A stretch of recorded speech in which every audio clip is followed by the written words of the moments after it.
Первая схватка и первая победа на турнире. Магомед Магомедов занимается самбо 6 лет. Курсант Волгоградской академии МВД не подкачал. Проходили сбор, это ежедневные тренировки утром, вечером, для того, чтобы граждане были, так сказать, защищены нашими, то, что в первую очередь сотрудник полиции, он должен уметь постоять за себя.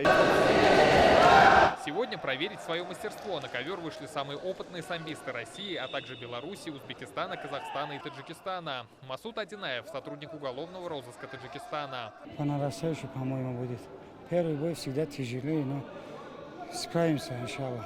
Высокий уровень демонстрируют и спортсмены из Татарстана. Чтобы не оказаться на лопатках, у Андрея Лисюкова за спиной месяцы подготовки. Самбо занимается большую часть жизни.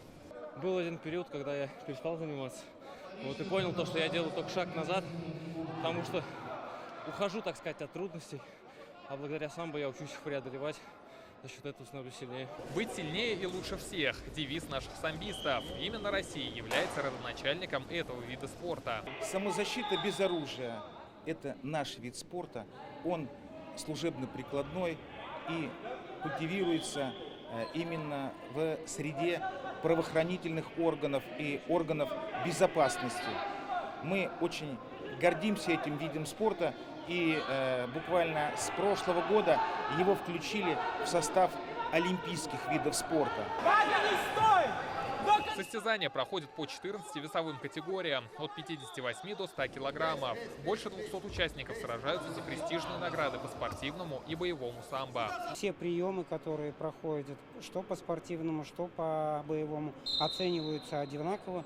Плюс в боевом самбо есть еще ударная техника. Спортсмены одетые в шлема и в маски. Это для того, чтобы не получить травму.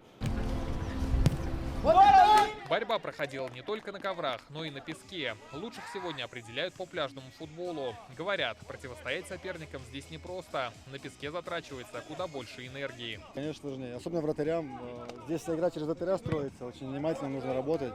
Песок, отскок, реакция. Совсем другая история. Ну, плюс босиком в бутсах он по-другому мяч чувствуется. Динамовские игры продлятся до 21 июня. В программе 11 видов спорта. В борьбе за медали принимают участие свыше 2000 спортсменов. Их не зря называют Олимпийскими играми среди силовиков. Рамиль Галиуллин, Вадим Ларионов, ТНВ, Казань.